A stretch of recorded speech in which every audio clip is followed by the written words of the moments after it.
अस्सलाम वालेकुम, मैं हूं नवीद सिद्दीकी। आज हम बात करेंगे पाकिस्तान तहरीक इंसाफ के मरकज़ी रहनुमा सेक्रेटरी इंफॉर्मेशन रऊफ़ हसन साहब के ऊपर एक हमला हुआ है। इस्लामाबाद की मशहूर मार्केट है G7 मरकज़ सितारा मार्केट।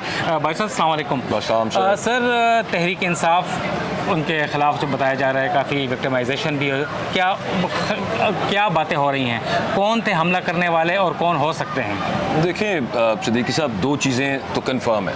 हमला प्लान था, पहली बात। दूसरी बात ये है कि मैं ये बिल्कुल जहाँ पे हम खड़े हैं इधर ही तकरीबन हमला हुआ और यहाँ ऊपर कमरे में मैं बैठा था। मैं बैठ के थोड़ी देर पहले टीवी देख रहा था और टीवी पर मैंने फ़ोन निकाला तो फेसबुक लाइव आ रहा था कि रऊफ़ हसन प्रेस कॉन्फ्रेंस कर रहे हैं। तो मैंने सोचा कि टीवी पे तो कट नहीं हुई प्रेस कॉन्फ्रेंस, तो मैंने मोबाइल के ऊपर वो जो फेसबुक लाइव था मैंने उसको खोल लिया और मैं सुनना शुरू हो गया और उनके अल्फाज काफ़ी सख्त थे आज फिर, जैसे वो कर रहे होते हैं। मैंने सोचा कि शायद इसी वजह से टीवी पे नहीं दिखाई जा रही। तो वो प्रेस कॉन्फ्रेंस उन्होंने की और उसकी थोड़ी देर के बाद वो यहाँ तशरीफ़ लाए, रिकॉर्डिंग के बाद वो बाहर निकले तो यहीं पे बाहर कुछ ऐसा लगा चीखों की आवाज़ आई है। तो मैंने भी पर्दा हटा के देखा तो नीचे कुछ रौला मचा हुआ था। तो उतनी देर में हम नीचे आए तो पता चला कि वो 4 ख्वाजा सर जो CCTV फुटेज में देखा वो हमला कर रहे हैं और साथ उनके एक साहब थे जो कि लग रहा है बादियों नज़र में कि वो उनको लीड कर रहे हैं, वीडियो भी बना रहे हैं और बड़े तहम्मुल के साथ सिद्दीकी साहब वो यहाँ से हमला करने के बाद चलते निकल बने। और ये कहिए कि मतलब उनके दाहिने रुखसार पे अच्छा खासा गहरा कट आया और वो आप CCTV फुटेज में देखिए वो पकड़ के बाकायदा जिस तरह से काटता है कोई बंदा, वो ख्वाजा सरा ये हरकत कर रहा है। खुदा न खास्ता इशारत भी हो सकती थी। क्या कहते हैं इस किस्म के वाक़यात और स्पेशली PTI के ख़िलाफ़ ऐसे है तो कौन हो सकते हैं ऐसे लोग? देखिए सिद्दीकी साहब, उसमें जो हम बाहैसियत सहाफ़ी तो इस जिम्मेदारी का मुजाहरा करेंगे कि जब तक पुलिस अपनी तफ्तीश मुकम्मल नहीं करती। लेकिन मैं आपको एक यहाँ पे ये भी फैक्ट बताऊँ कि यहाँ पर हम खड़े हुए, रऊफ़ हसन साहब को पहले दफ्तर के अंदर ले जाया गया, फिर वो बाहर आए, हॉस्पिटल गए, उसके बाद हम यहाँ पे काफ़ी देर खड़े रहे और वो जो मैं कहूँगा वो आला हमला जो था, वो जो ब्लेड था वो यहाँ पर सड़क पर पड़ा हुआ था। आधा घंटा गुजर चुका था, पुलिस नहीं पहुँची थी और ये आपारा थाना बिल्कुल साथ है, ज़्यादा दूर नहीं है। और पुलिस का इंतजार हो रहा था। एक रिपोर्टर खड़े थे, उनको एक फ़ोन आया और उन्होंने कहा कि मुझे अभी जो है ना इंस्पेक्टर साहब का फ़ोन आया, पूछ रहे थे को हम की होया की थे। उन्होंने कहा यार हम तो वो बड़ा टाइम हो गया। तो वो उसके बाद आए और आराम से आके उन्होंने वो एक कोई ख़ास तरद्दुद नहीं किया, वो ग्लव्स वगैरह पहन के जैसे फोरेंसिक करेक्ट होता है उससे उनको पेपर मेरा ख्याल उन्होंने अपने रजिस्टर में से फाड़ा हुआ, उन्होंने ऐसे ब्लेड उठा के तो बस रख लिया। पता नहीं, ठीक है, उस पर देखेंगे कि क्या उस पर आगे अमल होता है। लेकिन आप इस्लामाबाद इतने अरसे से कवर कर रहे हैं, मुझे एक बात बताइए, एक पुलिस का इतना स्लो रिस्पॉन्स। दूसरी बात यह है कि सेफ सिटी है इस्लामाबाद, हर जगह पे कैमरे लगे हुए हैं। जिस जगह पे हम खड़े हैं यहाँ पे 4 कैमरे लगे हुए हैं, हर बिल्डिंग पे कैमरा यहाँ पे मौजूद है। रिस्पॉन्ड अगर तेजी के साथ किया जाता, क्योंकि न्यूज़ तो फौरन फ्लैश हो गई थी और पुलिस अगर फौरन हरकत में आ जाती, मैं समझता हूँ कि अभी भी हरकत में आ जाएं तो ये जो नामालूम ख्वाजा सरा हैं इनको एक दिन में पकड़ना कोई बहुत बड़ा इशू नहीं है, पुलिस के लिए होना नहीं चाहिए। अभी पिछले दिनों वज़ीर दाखिला साहब इस हवाले से बता रहे थे हमें कि बड़ा कैमराज उन्होंने वो कुछ अपग्रेड करवाने हैं या मोर सिक्योर इस्लामाबाद को, वो जो भी हुकूमतें आती हैं वो चलता रहा मामला। लेकिन if these people will not be arrested, जैसे समी इब्राहिम साहब पे आपको याद है उनके दफ्तर के बाहर मेलोडी के पास अटैक हुआ था, वो भी ख्वाजा सरा था।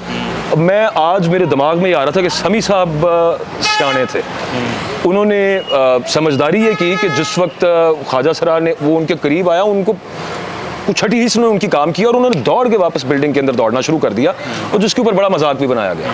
क्या मालूम सिद्दीकी साहब के समी साहब अगर उस वक्त दौड़ते ना तो वो उनको ब्लेड से वो गर्दन भी काट सकता है, क्योंकि ब्लेड बड़ी तेज़ चीज़ है।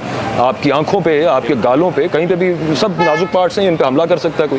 तो वो तो निकल गए थे, लेकिन आज तक आप मुझे बताइए कि उनका कोई पता चला?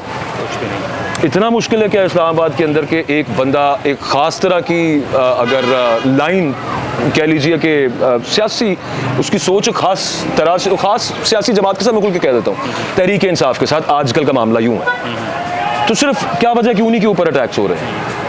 अब ये हम नहीं कह सकते कि उसमें ये भी हो सकता है कि टू क्रिएट अ रिफ्ट कुछ थर्ड पार्टी भी उसका फ़ायदा उठा सकती है। That remains to be seen, मतलब उसने जन रखना चाहिए। लेकिन सिर्फ इस चीज़ का ख्याल रखा जाए कि इन लोगों को अगर पकड़ा ना गया तो जिस तरह के कमेंट्स, जिस तरह की बातें लोग इस वक्त सोशल मीडिया पे कर रहे हैं, और ये डिजिटल दौर है, उनके मुंह कौन रोक सकते हैं और कितने मुंह रोक सकते हैं आप? करोड़ों मुंह रोक लेंगे आप क्या? ट्विटर तो आपने पहले ही बंद किया हुआ, लेकिन उसके बावजूद खबर तो चली गई। फैल गई है और लोग क्या उसके बारे में अपना राय रखते हैं, तो लोगों को तो नहीं रोका जा सकता। तो इसका सिर्फ एक ही हल है कि आप मुल्क की बदनामी, और ये इंतहाई पस्ती का मकाम है मेरे ख्याल में जिस तरह का ये आज ये अटैक था। वो रऊफ हसन साहब ही वाज़न्ट एक्सपेक्टिंग। यूजुअली यही होता है कि किसी ख्वाजा सरा ने आके आपसे कुछ खैरात मांगी। रऊफ हसन साहब बहुत शरीफ इंसान, शरीफ इंसान, हाँ, एक्सेप्टेबल सबको ऐसी उसमें। मैं वही आपको कहा ना कि समी इब्राहिम साहब सियाने थे, रऊफ हसन साहब को शायद अंदाजा ही नहीं हुआ, और वो माशाल्लाह वो बड़े हट्टे कट्टे ख्वाजा सरा हैं। आप जरा उनको देखिएगा, काफी उनके कद काठ भी बड़े ठीक ठाक है। बाजू साहब यही चीज़ कह रहा था, आपके टीवी की चैनल की जो फुटेज वायरल हुई है उसमें देखा गया अच्छे तगड़े ने जी, और वो भाग भी इतने नहीं सकते। अगर पुलिस टाइमली आती तो वो कहीं नहीं भाग जाना था। देखिए साहब, आप ये भी देखें कि वो कितने मज़े से खरामा चलते हुए ये, अच्छा आप अभी कह रहे थे ना कि एक अटैक हुआ, तो मैं दिल में ये सोच रहा था ये कातिलाना हमला, it should be taken as a murder attempt. He could have been murdered. अगर आप गला काट दें किसी का तो यही होता है ना मामला। और उसमें क्या है, ये कातिलाना हमला करने के बाद कोई इतने आराम से जाके एक गाड़ी टैक्सी ब्लैक कलर की जिसमें आ जाए, उस पर नंबर भी वाज़ेह हो, चले नंबर तो फेक हो सकता है उसका, हो सकता है कि वो जाली नंबर उसने लगाया हो, लेकिन उनको टेंशन कोई नहीं थी, बड़े आराम से सुकून से वहाँ पे गए। और फिर दूसरी बात, सवाल तो यही उठता है कि ख्वाजा सरा को मतलब ज़रूरत क्या है उसमें उनको इस किस्म का हमला करने की। दो चीज़ें हो सकती हैं कि या कोई किसी ने भेज दिया, या दूसरी बात यह है कि ख्वाजा सरा थे नहीं। भाई साहब आईजी लाहौर से आए हैं, बहुत नाम उनका हर चीज़ के ऊपर। 9 मई के बाद भी उन्होंने काफ़ी चीज़ें कंट्रोल की। वज़ीर आला थे वहाँ पर मोहसिन नकवी साहब, अब वज़ीर दाखिला हैं, और बहुत अच्छे एडमिनिस्ट्रेटर मोहसिन नकवी स्पीड के नाम से। यहाँ पे आकर कुछ काम नहीं, अगर देखा जाए जब से वो आए हैं स्ट्रीट क्राइम बहुत ज़्यादा बढ़ा। इस्लामाबाद की 22, 23, 24, 25 लाख आबादी है, सेफ सिटीज़ कैमराज है, मिनटों में क्विक रिस्पांस। पारा थाना सामने 2 मिनट की ड्राइव है, कोसार थाना, मरगला थाना 4-5 मिनट की ड्राइव। देखिए सिद्दीकी साहब, आप भी देखें ना, आप ज्यादती कर रहे हैं। अब उन बेचारों के पास 2 ओहदे हैं, वो चेयरमैन पीसीबी भी हैं सर, साथ वो वजीर दाखिला भी हैं, और इतने दोनों इंपॉर्टेंट और इतनी बिजी पोर्टफोलियोज को साथ साथ मैनेज करना कोई आम काम तो नहीं है। ये किसी मतलब इंतहाई को जिन भी हो, जैसे मोहसिन नकवी साहब एक बड़ा, उन्होंने तुंदही के साथ जो पंजाब में काम किया, ब्यूरोक्रेसी ने उनके साथ मिलकर, लेकिन फिर अगेन मतलब एक ओहदा था वहाँ पे वजीर आला का, यहाँ पे 2 ओहदे हैं। आपको पता है ना, जब कश्मीर में ये सूरत हाल बनी हुई थी, अच्छा उस पर इंडिया क्या प्रोपेगेंडा कर रहा था, मैं यहाँ पे कहना भी नहीं चाहता, बकवास कर रहे थे, वो अपनी जगह पे बात हुई, लेकिन एक चिंगारी तो फूटी।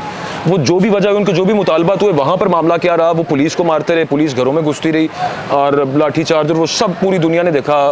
आप जानते हैं कि उस दिन मोहसिन नकवी साहब आयरलैंड में बैठे मैच देख रहे थे, वजीर दाखिला मुल्क के।